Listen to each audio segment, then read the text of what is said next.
What's up, guys? Orcas here, and today we have another video. Today we have the Michigan race for the NASCAR Cup Series, and I gotta say, this was a pretty good race.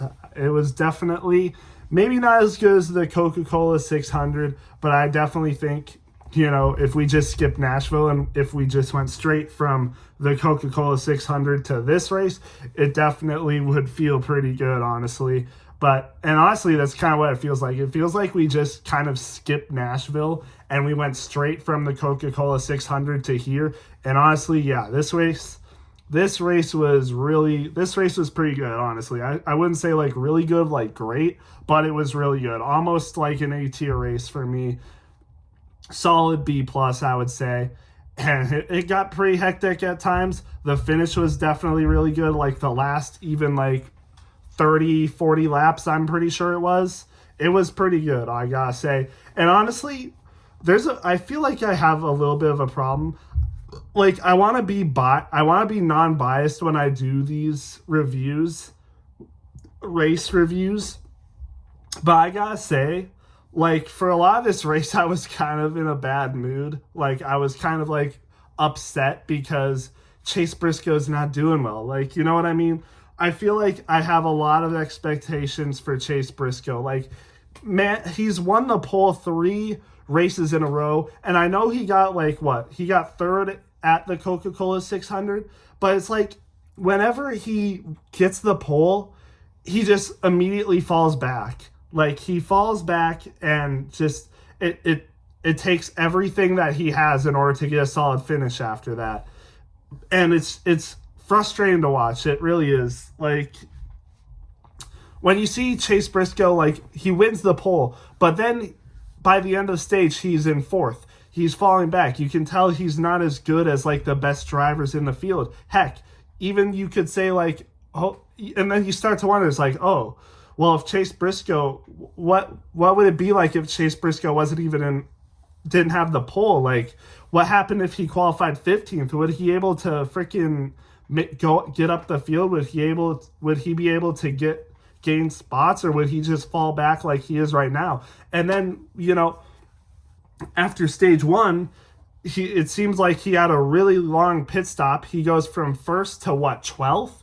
He went from 1st to 12th, I think, and then he's in the field, and then he loses like 4 spots on the restart, and it goes downhill, and it's just really frustrating to watch. Like I said, like last week, he finished like 17th, and then this week he finishes 23rd. Like it's frustrating to watch, especially when you see him win the pole 3 times in a row. He has speed, like he can qualify well, and then he just sinks like a rock. And you want it so bad, and you can hear it from him too. It's like, man, I would trade all these poles if I could just get a win. It's like he's getting the poles, but then he just falls back and doesn't have a good car, slow pit stops, strategies don't work out. And then I didn't even mention this, but he's running in like the 30th position or something, and then he gets caught up in a wreck that involved Alex Bowman, which, by the way, was a really hard hit. I hope Alex Bowman's okay. You never know. Like he seemed fine on the interview, but we saw that with Eric Jones at Talladega. He was able to do an interview and say he was fine, but he was out for 2 weeks with I forgot what it was, but it was something with his back. And so I hope Alex Bowman's okay. It's been a rough ride for Alex Bowman these last few weeks. He was ahead of both Briscoe and Bubba Wallace in the point standings, and now he is like right on the bubble. He's like only plus 13 points to the good or something, like plus 18, plus 13, plus 11 points to the good for the playoff cut line. And you just know there's going to be some underdogs that get wins. You just know it. Like, I could see Chris Buescher getting a win. He doesn't have a playoff spot right now. He's like 17th in the standings right now. I could see Shane Van Gisbergen or AJ Allmendinger getting a road course win. They're not in the playoffs right now. They're below the cut line. Even Ty Gibbs, possibly. He could break out and get a win. He just finished third today. He actually had a realistic shot to win this race. But, I mean, it's scary. And, Briscoe is 13th right now. Bubba Wallace just got a big lead on him. Chase Briscoe was only one under Bubba Wallace. He was like 53 or 52, and Bubba Wallace was like 54 plus 53. And now Bubba Wallace is plus 61, and Chase Briscoe is like plus 41. Like, you just can't keep having bad races like this. And it's a freaking good thing he got stage points, because if he didn't get stage points, it'd be even worse. He would be closer to he'd be closer to Chris Buescher in the standings than he would be Bubba Wallace, which, by the way, Chris Buescher is like 14th in the standings now, but before this race he was under it. But because Chase Briscoe got a stage win and got second in the race, he won the race, or not won the race, he got second in the race, runner-up finish. He's now like a lot closer to Chase Briscoe than when he started. So there needs to be good things that happen to Chase Briscoe, because I'm getting nervous. Like, he doesn't have the speed that he did at the beginning of the season, and he hasn't been having the luck that he has recently to get good finishes. Like, let's be real. It's a good thing that the Coca-Cola 600 is the Coca-Cola 600, the longest race in NASCAR, because if it wasn't, he possibly wouldn't have had that good of a finish. I mean, I'm backtracking, but like, stage 1 fell back, stage 2 was terrible for him. Then stage 3 he was able to make some ground, but this race he was caught up in a crash, so he wasn't able to make some ground. So I guess maybe I might be reaching here, but I guess maybe the damage was a little too much for Chase Briscoe, and he wasn't able to make up all those positions because he had too much damage. But I feel like a lot of that was based on the speed as well of his car, just in general. And, the slow pit stops were what got him in that position in the first place. Nothing is clicking right now for Chase Briscoe. He got lucky. I'm going to say he got lucky at the Coca-Cola 600. Things went his way. He actually had the car to get back up there. But if it was a shorter race, he wouldn't have had as good of a finish. Or if, some of those cautions didn't happen, he wouldn't have had as good of a finish. But again, back to this race. Again, 23rd place finish after a not so good finish last week. Same old, same old. And the same things happened to him at the Coca-Cola 600, only then he was able to actually make up ground. But if things keep going like this for Briscoe, he's not going to be in the playoffs. It's not fun. I'm sorry this rant has been so long for Chase Briscoe, but, what I was going back to is, a lot of this race, it's hard to be unbiased because I'm a Chase Briscoe fan. A lot of my mood based on this race was based on how Briscoe was performing. But putting that aside, I think this was a pretty good race. Stage 1, pretty clean. It was, a lot of the focus was on Chase Briscoe and, battles for the lead. So it was kind of rough to see that, but it was cool to see the battle for the lead. Chris Buescher actually ended up getting the stage win, had really good speed at the start of this race and finished really well as well. He kind of fell back a little bit, stage 2 and early stage 3, but he came back up, able to get a second place finish, so good for him. But let's talk about the winner, Denny Hamlin. How about that for Denny Hamlin? And I kind of got to talk about the end of the race before I talk about his win, because the end of the race played out so good. It was almost like the Coca-Cola 600, except that this race was based on fuel, or the end of this race was based on fuel saving. You couldn't tell who was going to win the race, really. You could not tell, because you didn't know how much, laps left people had. You didn't know how good they were saving fuel. They could run out of gas on like lap 2 and they would be out of the race, and someone like right behind them would win the race. And that actually ended up happening on the final lap, or either that or the second lap, I'm pretty sure.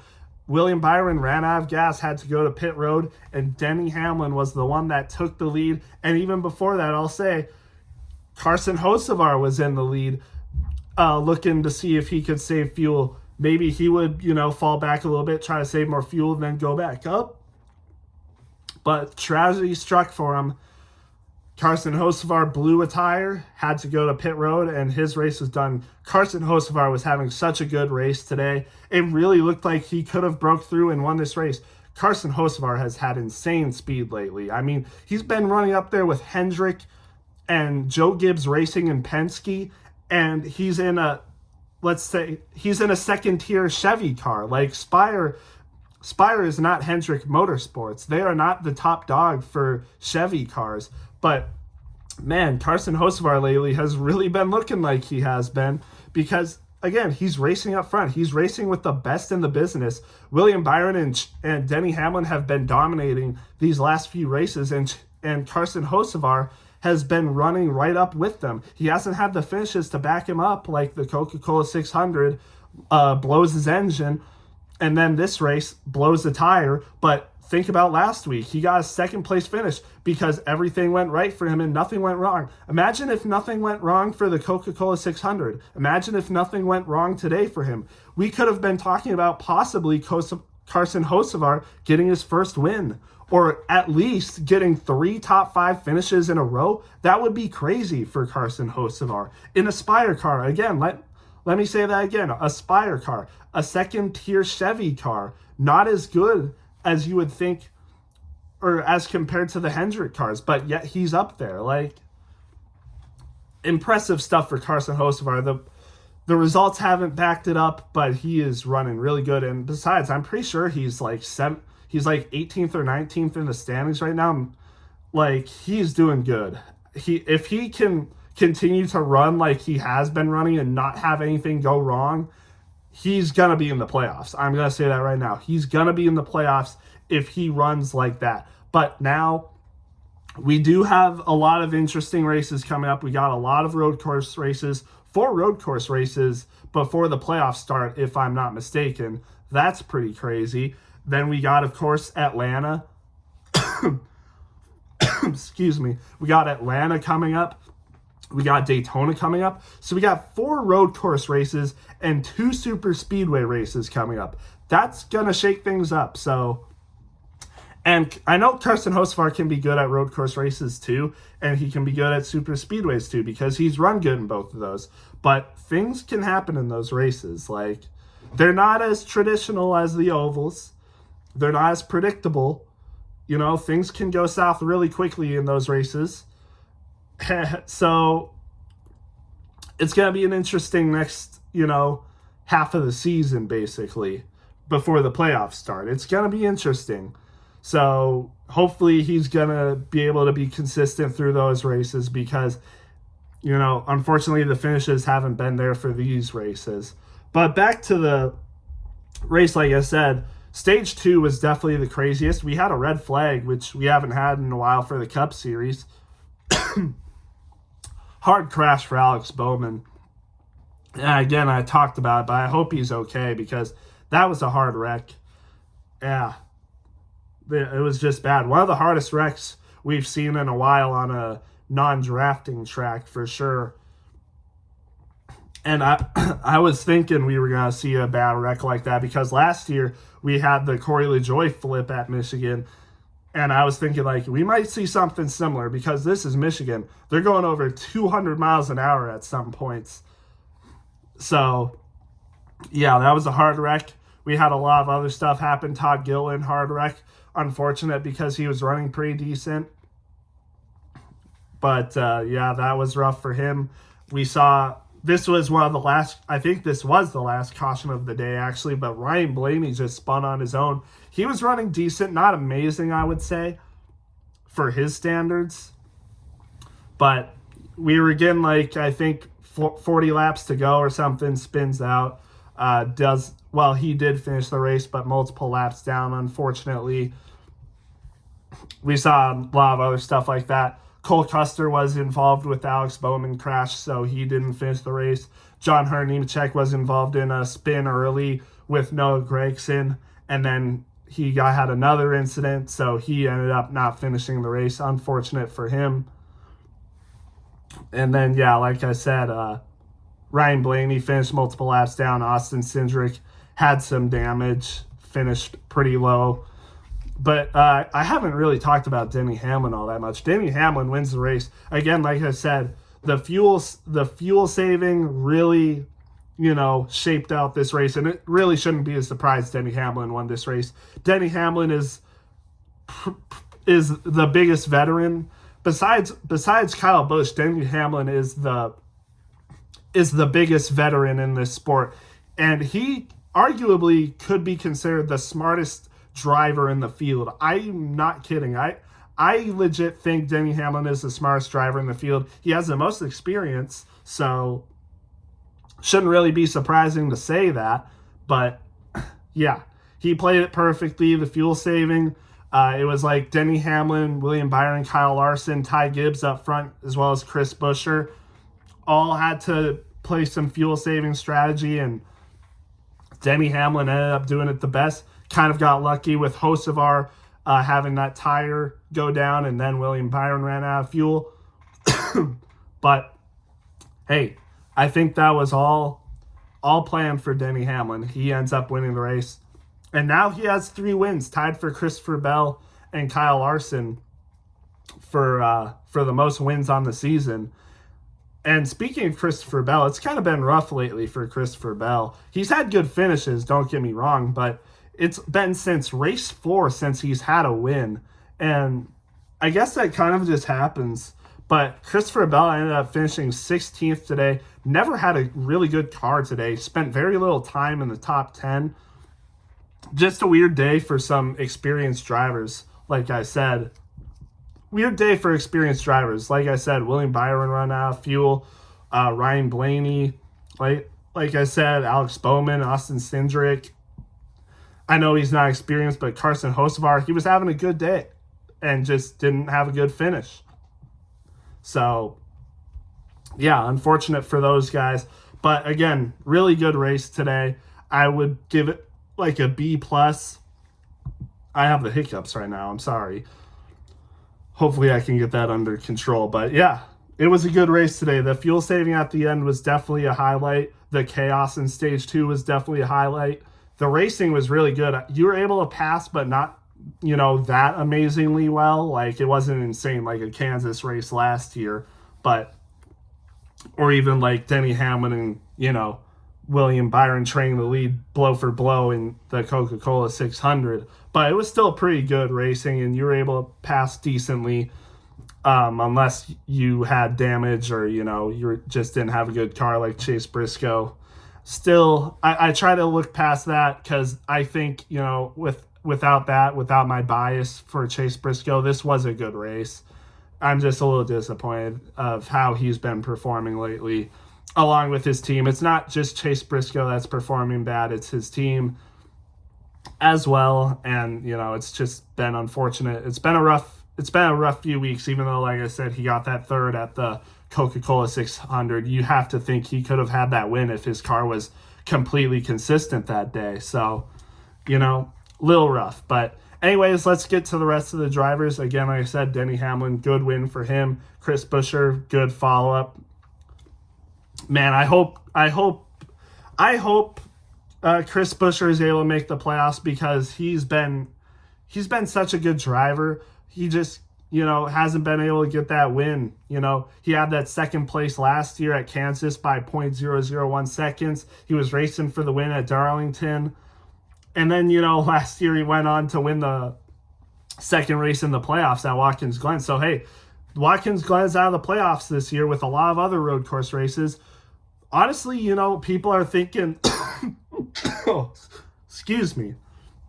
People are thinking like, hey, Shane Van Gisbergen, AJ Allmendinger. But think about Chris Buescher. He is legit one of the best road course racers, if not the best road course racer in the field.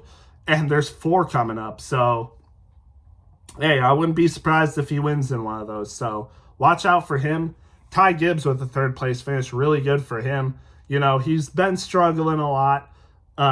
Probably more so out of any other, top tier driver besides maybe Alex Bowman lately.